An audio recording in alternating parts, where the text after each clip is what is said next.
Hey guys, how are you today? Welcome back to my channel. Today I'm continuing with my Beatles discography journey, and we have made it to their 6th studio album from 1965 called Rubber Soul. Yes, I've been looking forward to this album for the longest time. You have no idea.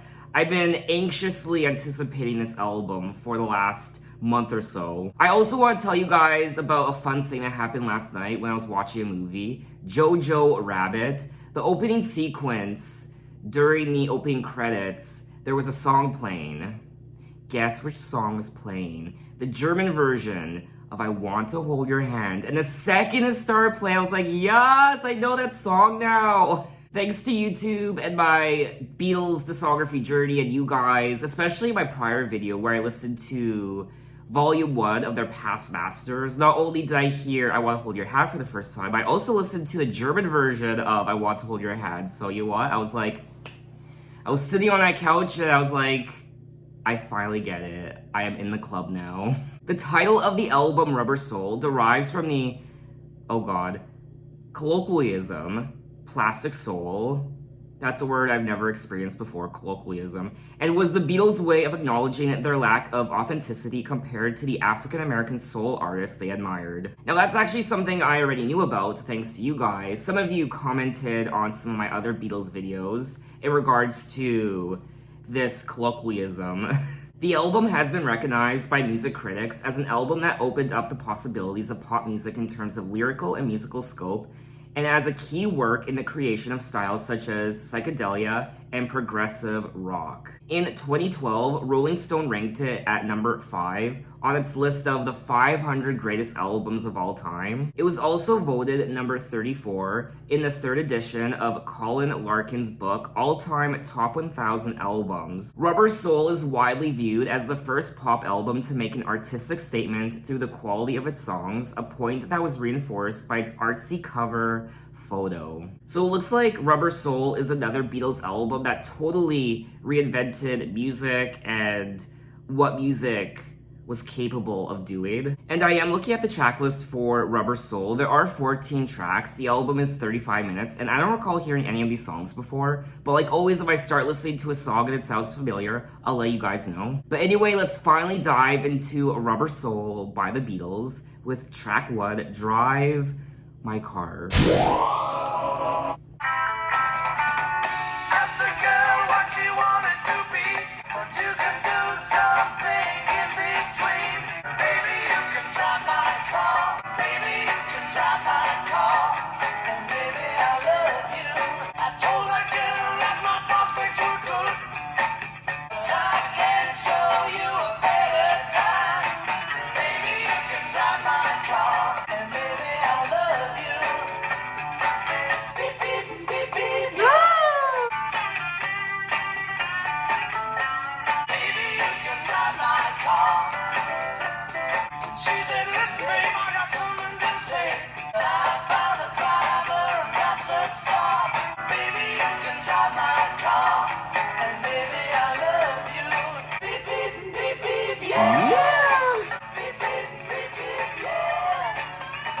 That was track 1, Drive My Car. Beep, beep, beep, beep, yeah!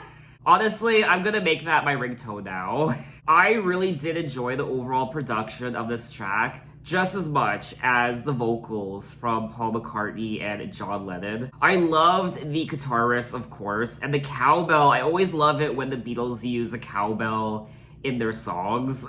Asked the girl what she wanted to be. She said, baby, can't you see? I want to be famous, a star of the screen. But you can do something in between. Baby, you can drive my car. Yes, I'm gonna be a star. I told that girl that my prospects were good, and she said, baby, it's understood. Working for peanuts is all very fine, but I can show you a better time. Baby, you can drive my car. Beep, beep, beep, beep, yeah! I'm never gonna stop doing that. Initially, I thought there was some sort of sexual innuendo happening in the lyrics. The song's male narrator is told by a woman that she is going to be a famous movie star, and she offers him the opportunity to be her chauffeur, adding, and maybe I'll love you. When he objects that his prospects are good, she retorts, working for peanuts is all very fine, but I can show you a better time. When he agrees to her proposal, she admits, I got no car, and it's breaking my heart, but I found a driver, and that's a start. According to Paul McCartney, drive my car was an old blues euphemism for sex. Okay, well, okay. I thought perhaps I was maybe reaching too much with the sexual innuendo, but maybe I wasn't. The expression was more common in the pre-automatic shift era of automobiles. And it looks like during the writing process of the song Drive My Car, the chorus began, you can buy me diamond rings, a cliche the Beatles had used twice before in Can't Buy Me Love and I Feel Fine. Lennon dismissed the lyrics as crap and too soft. They decided to rewrite the lyrics, and after some difficulty, Paul said it was one of the stickiest writing sessions. They settled on the Drive My Car theme, and the rest of the lyrics flowed easily from that. I thought this was a great track, and I would definitely listen to it again. Of course I would, obviously. But anyway, let's move on to track 2, Norwegian Wood, This Bird Has Flown.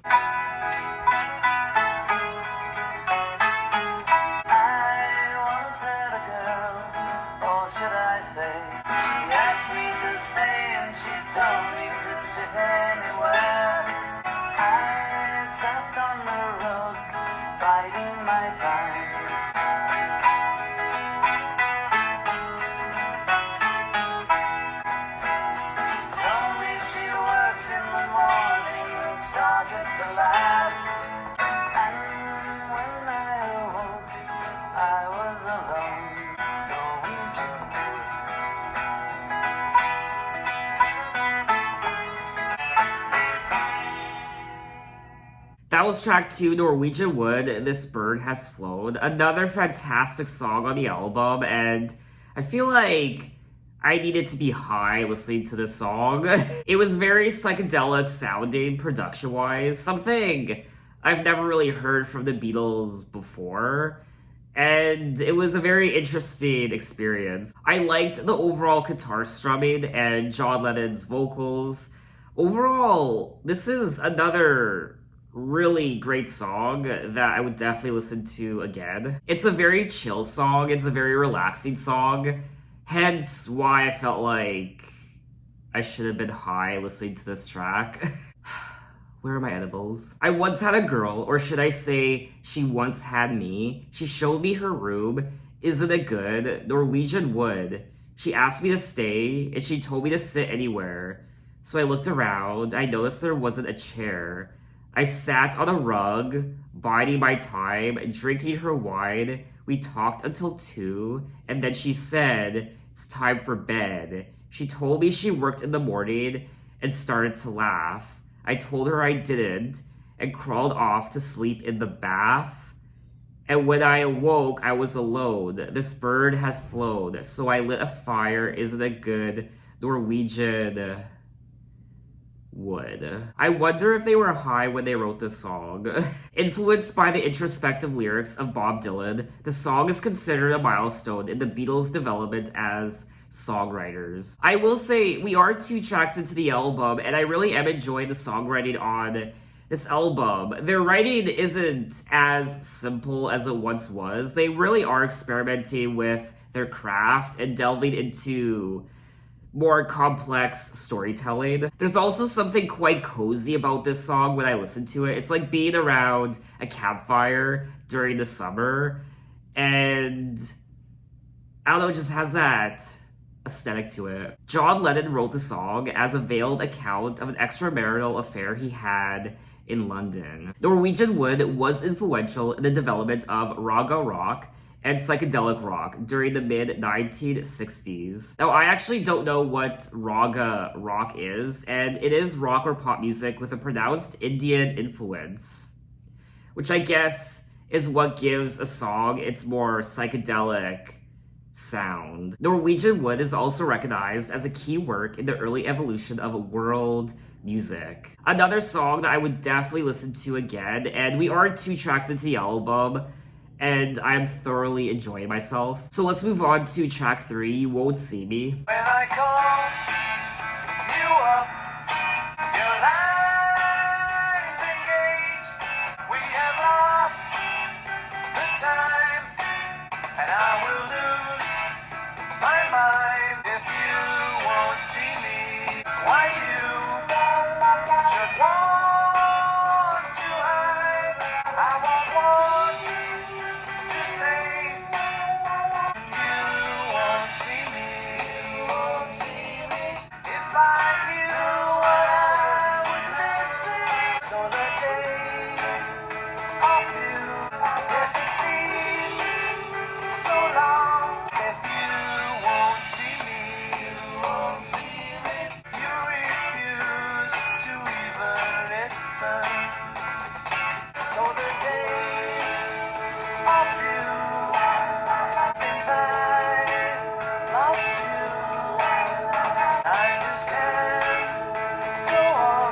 Track 3, You Won't See Me, and this is another solid track that I quite enjoyed.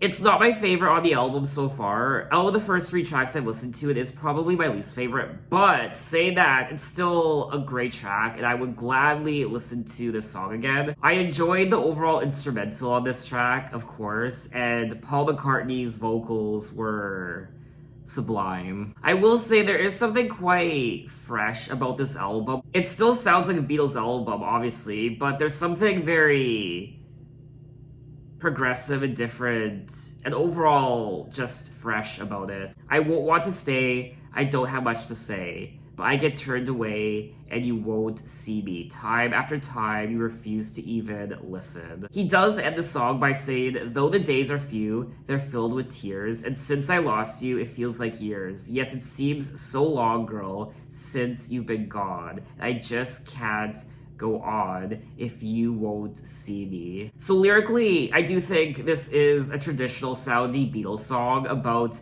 this breakup and the tears and Paul in turmoil. He wants to see this person again. It's been years, he's in tears, and he just can't let them go. The song was written by Paul McCartney, and it reflects the difficulties he was experiencing in his relationship with actress Jane Asher due to her refusal to put her acting career second to his needs. Why would she put her acting career second to his needs? That seems quite selfish. Paul McCartney described the song as very Motown flavored, with a feel inspired by Motown bassist James Jamerson. I will say though, I do like how they're experimenting with their sound on this album quite a bit. For example, on this track, You Won't See Me, it's more Motown flavored, but track 2, Norwegian Wood, was more folk, psychedelic, and track 1 was more, I guess, R&B, pop, rock, I guess, and I like that. They're changing things up with each of these songs. So let's move on to track 4, Nowhere Man. He's a real nowhere man, making all his nowhere plans for nobody. Nowhere man, please listen. Nowhere man, the world is at your command.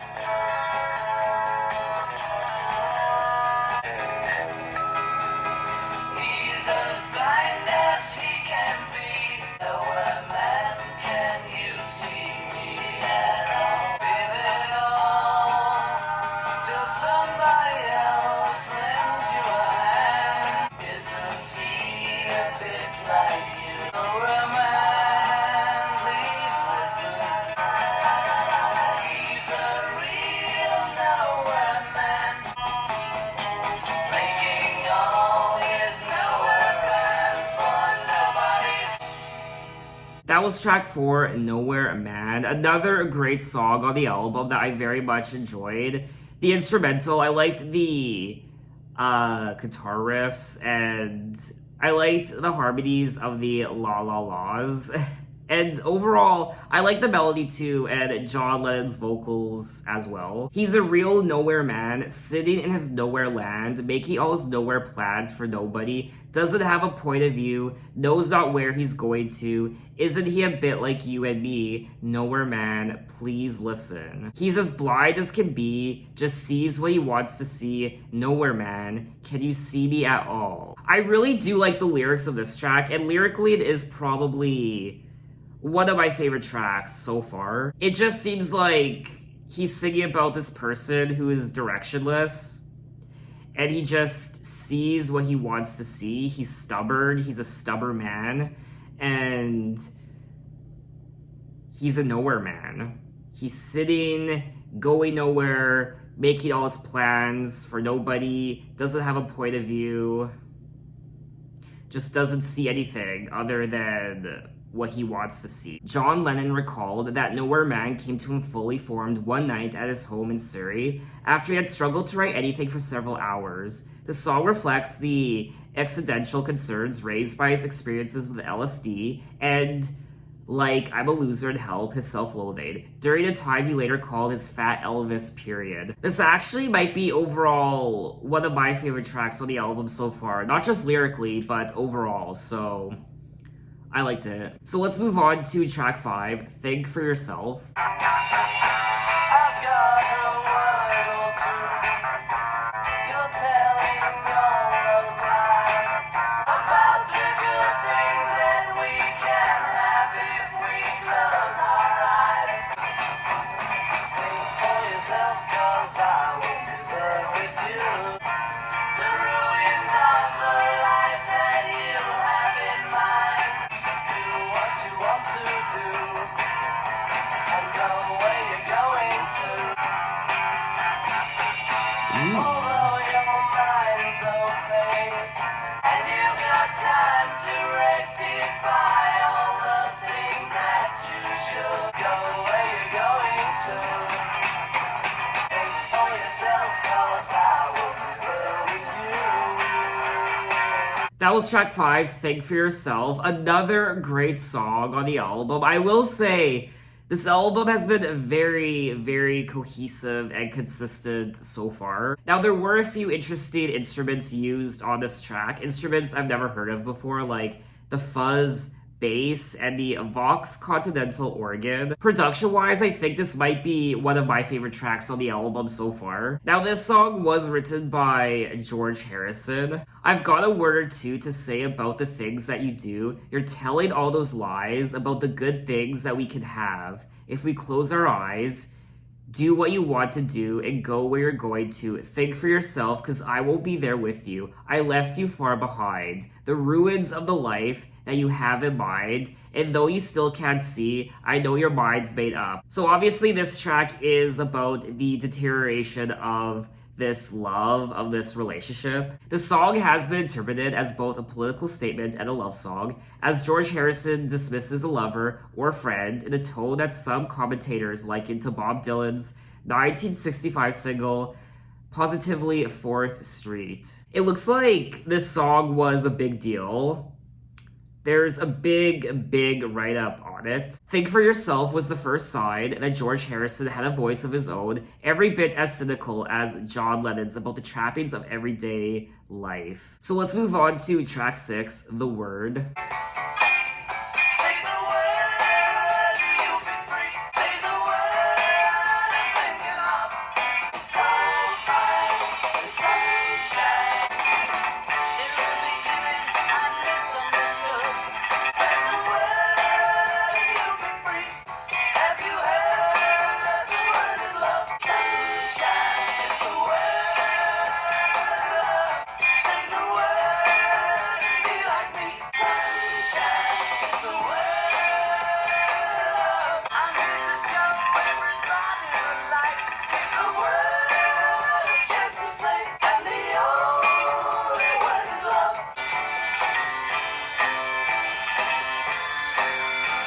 Say the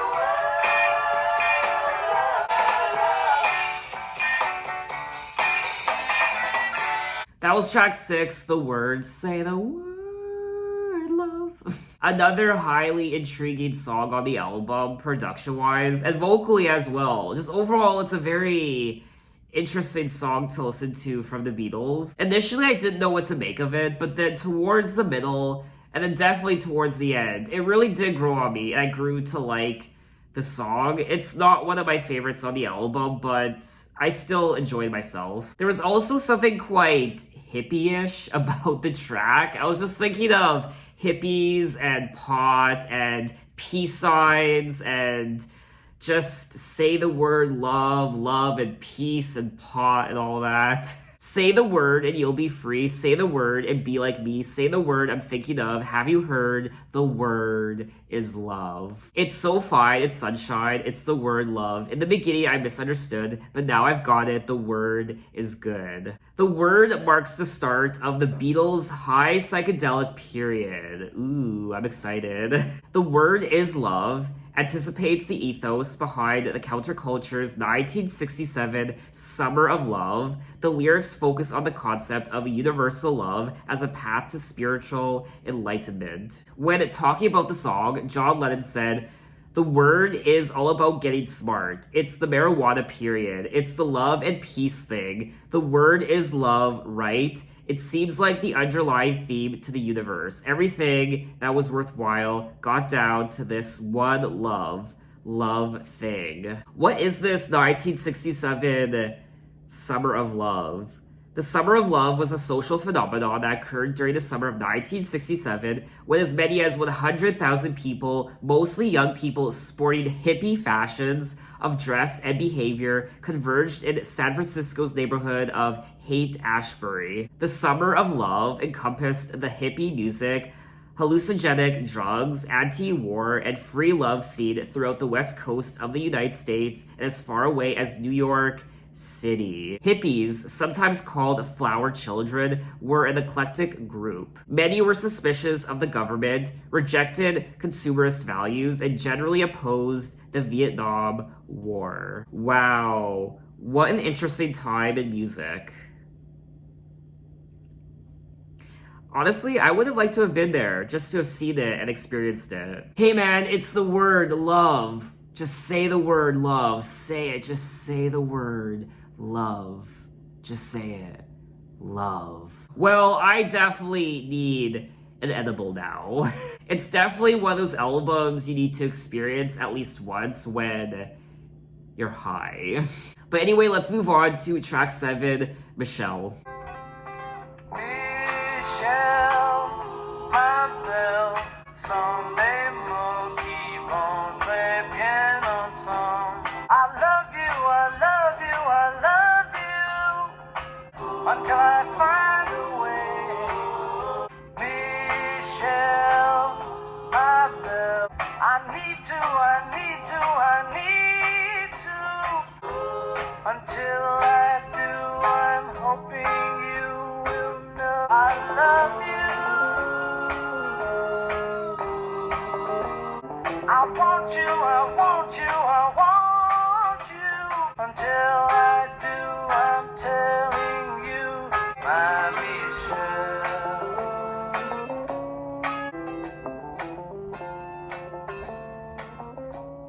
That was track 7, Michelle. This is a song that I wanted to keep going on and on and on. I didn't want this song to stop.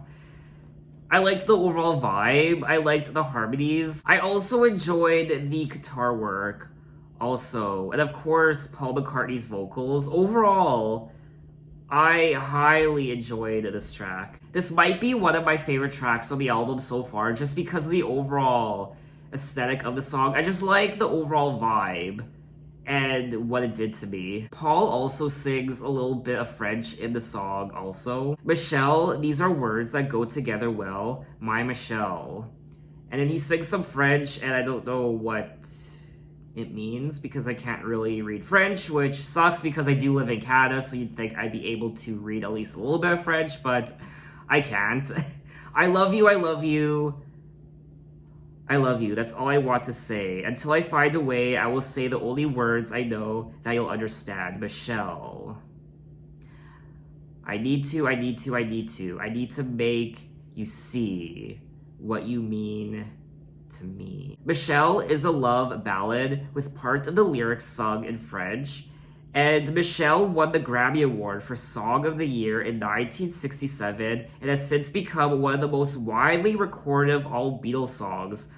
Really? I wasn't expecting this song to be such a big deal. The hype surrounding this song kind of reminds me of their prior hit Yesterday from Help. And I guess this song is equivalent to that in terms of how popular and successful it was. Michelle was the most successful track from Rubber Soul for other recording artists and attracted dozens of cover versions within a year of its release. There is a language barrier that separates the two lovers, and the narrator conveys an acceptance that the relationship is doomed to fail, such that the singer is already looking back nostalgically at what could have been. Another song I quite enjoyed, and I liked the incorporation of the French, which was very much unexpected. So let's move on to track 8, What Goes On. What goes on in your heart?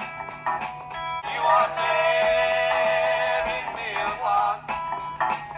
The other day I saw you, I as I walk along the road. It's so easy for a girl like you to lie.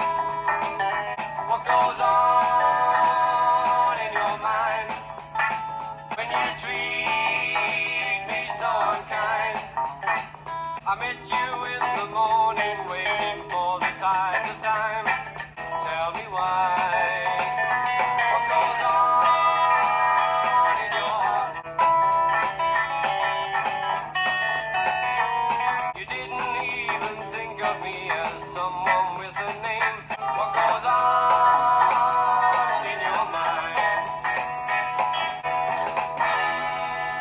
And that was track 8, What Goes On? What Goes On in Your Mind? And instantly I recognized that it was Ringo Starr's vocals. And I've said this before, I love Ringo Starr's vocals. I love it when he sings in one of these Beatles songs. I did like the production of this track. It was more, I guess, country influenced, just like a lot of songs from their Beatles for Sale album. However, I will say, this is definitely one of my least favorite tracks on the album so far. It just didn't resonate with me like a lot of the other songs did, unfortunately. What goes on in your heart? What goes on in your mind? You are tearing me apart when you treat me so unkind.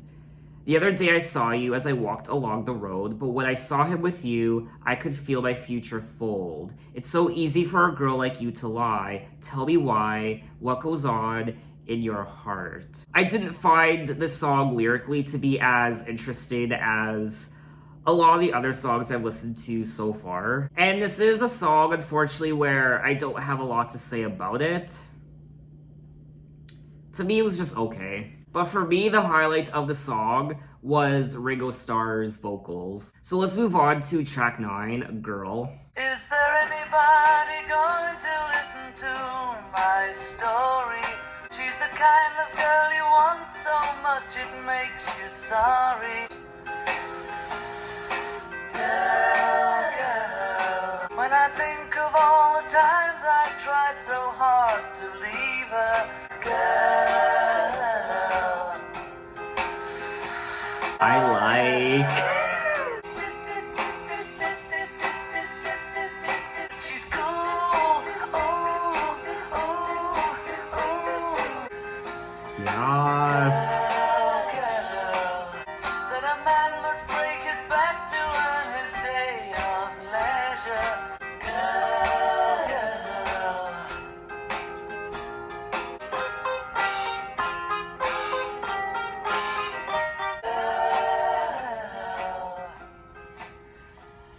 That was track 9, Girl. Wow. Lots of interesting things happening on this album. In particular, this track. You know the part I'm talking about. What I also liked about this track was, of course, the folk production. It was calming, relaxing. It was nice, the guitar strumming. And overall, this was a great track, and I did enjoy myself. There's something quite sensual about this track. Is there anybody going to listen to my story all about the girl who came to stay? She's the kind of girl you want so much it makes you sorry. Still, you don't regret a single day.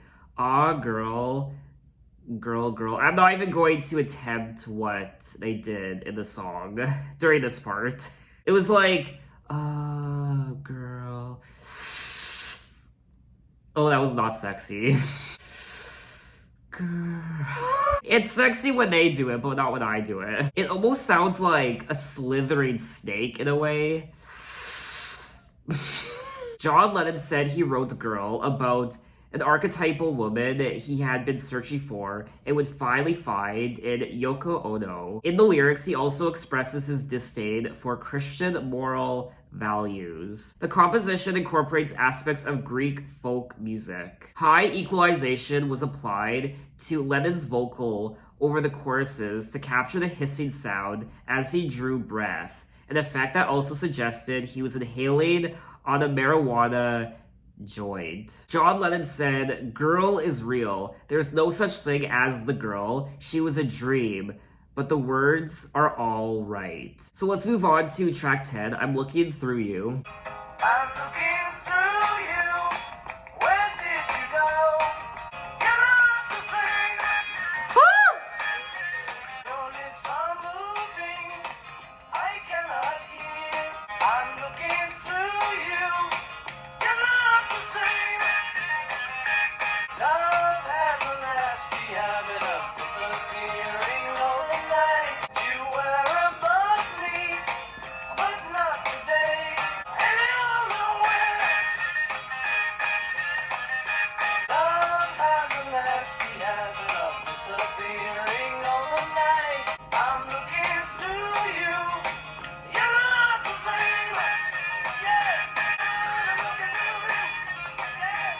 Oh my god, what? Stop.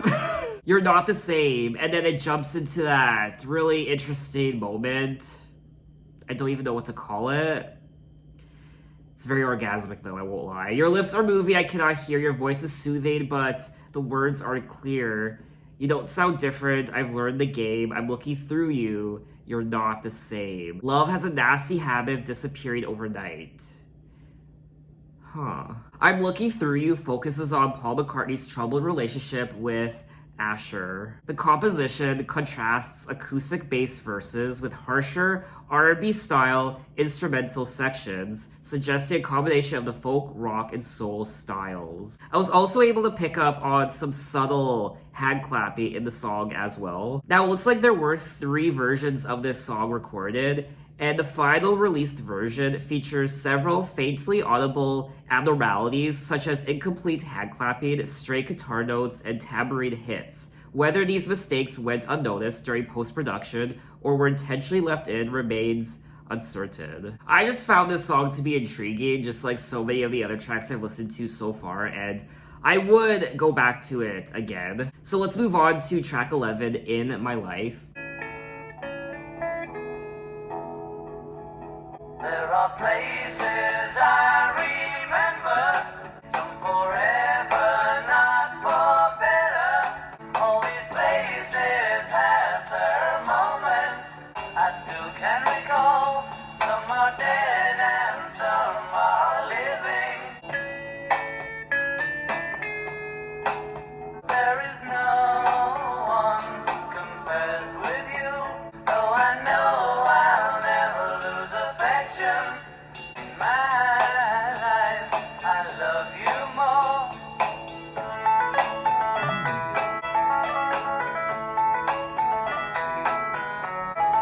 Though I know I'll never lose affection, I love you more. I like that part.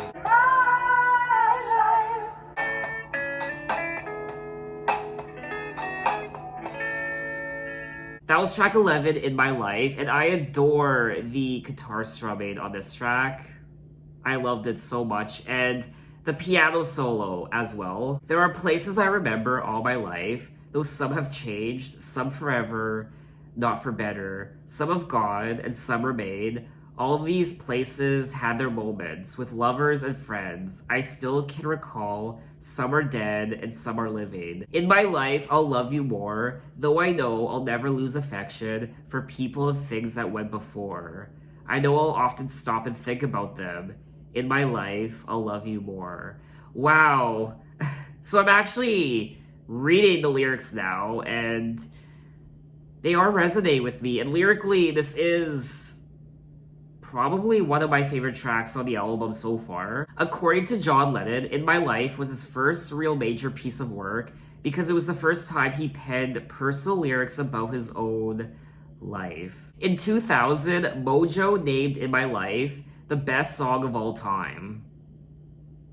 And Rolling Stone ranked it number 23 on its 2004 list of the 500 greatest songs of all time, and number 98 on the 2021 revised list, as well as number 5 on its list of the 100 greatest Beatles songs of all time.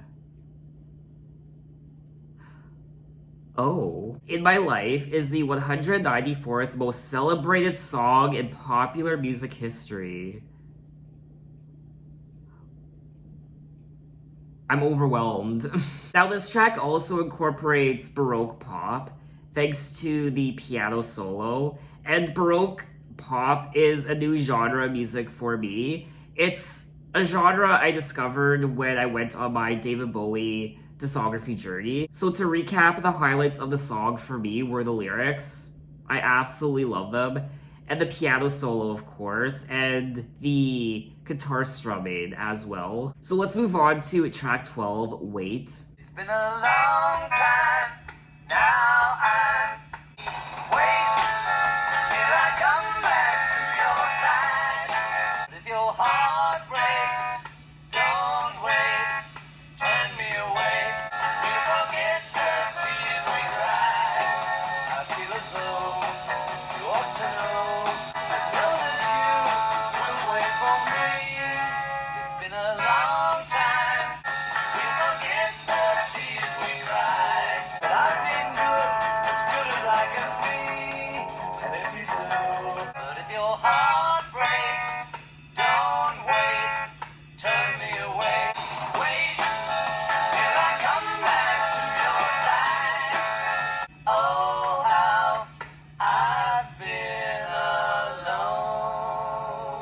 That was track 12, Wait, and I I kind of liked this track. It's definitely not one of my favorites.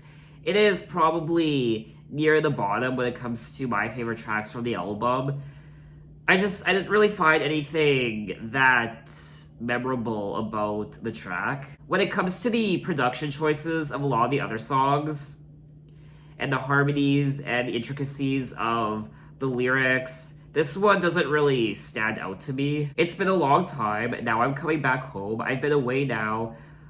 Oh, how I've been alone. Wait till I come back to your side. We'll forget the tears we've cried. But if your heart breaks, don't wait, turn me away. And if your heart's strong, hold on, I won't delay. Wait till I come back to your side. Lyrically, this does sound like a typical Beatles song that we've heard many times already. The song was originally recorded for Help in June of 1965, but was rejected for inclusion on the album. My favorite part of the song was probably the maracas, thanks to Ringo Starr. But anyway, let's move on to track 13, If I Needed Someone. If I needed someone to love, if I needed someone,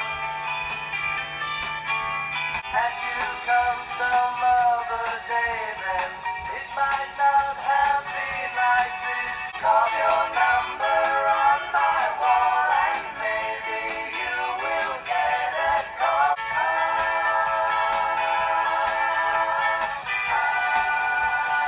If I had some more time to spend, then I guess I'd be with you. Had you come some other day, but you see now I'm too much in love. Call your number on my wall, and maybe you will get a call.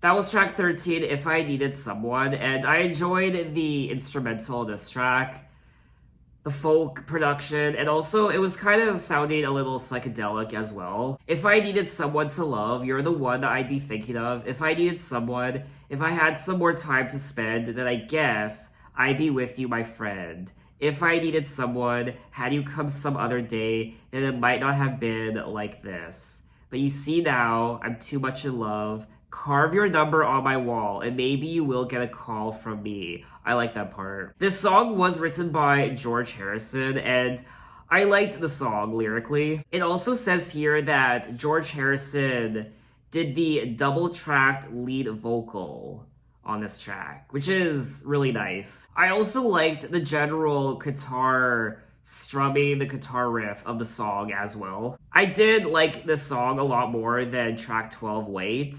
But I still don't think this is one of the go-to tracks on Rubber Soul, but I still think it's a solid inclusion on the album. One interpretation of the song is that the lyrics address all the women of the world, saying that had he met them earlier, it might have worked out, but now he was too much in love. But we have made it to the end of the album, unfortunately. Track 14, Run for Your Life.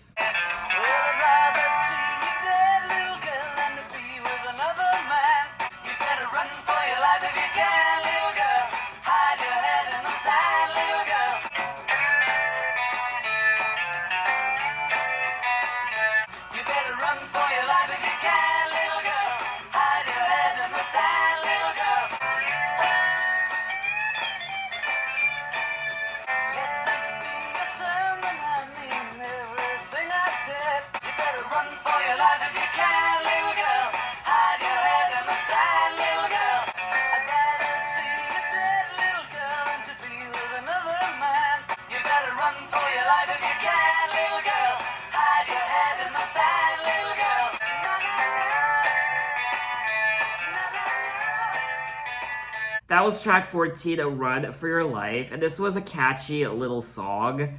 I liked the melody, and I liked John Lennon's vocals, obviously, and it was a fun song to listen to production-wise as well. Well, I'd rather see you dead, little girl, than to be with another man. You better keep your head, little girl, or I won't know where I am. You better run for your life if you can, little girl. Hide your head in the sand, little girl. Catch you with another man. That's the end, little girl. Okay, once I actually read the lyrics, it comes across as very ominous and threatening. I won't lie.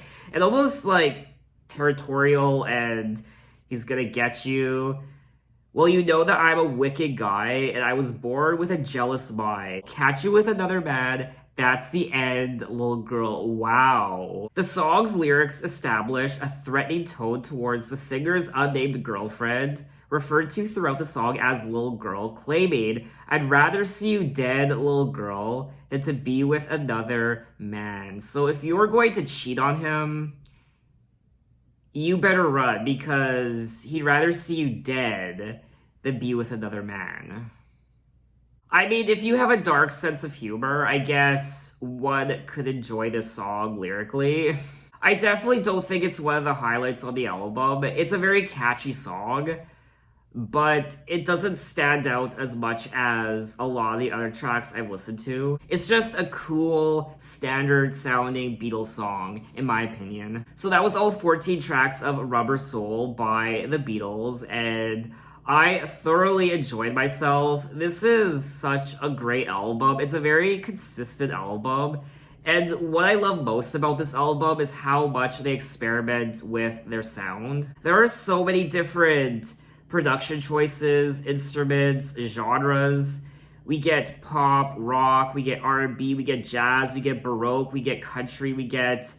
God, there's so many other genres too. Psychedelic, folk walk. I'm so excited I can't even talk. Folk rock, okay, and oh my god, just production-wise, this was an amazing album to listen to. I wasn't bored for a second, really, and I was always excited for what was to come next on the track list. I also really enjoyed the vocal collaborations with John Lennon, Paul McCartney, George Harrison, and Ringo Starr. The melodies and the oohs and the la-la-las and little quirks here and there which were unexpected. Oh, Paul McCartney also sings French in one of the songs. I forget which one.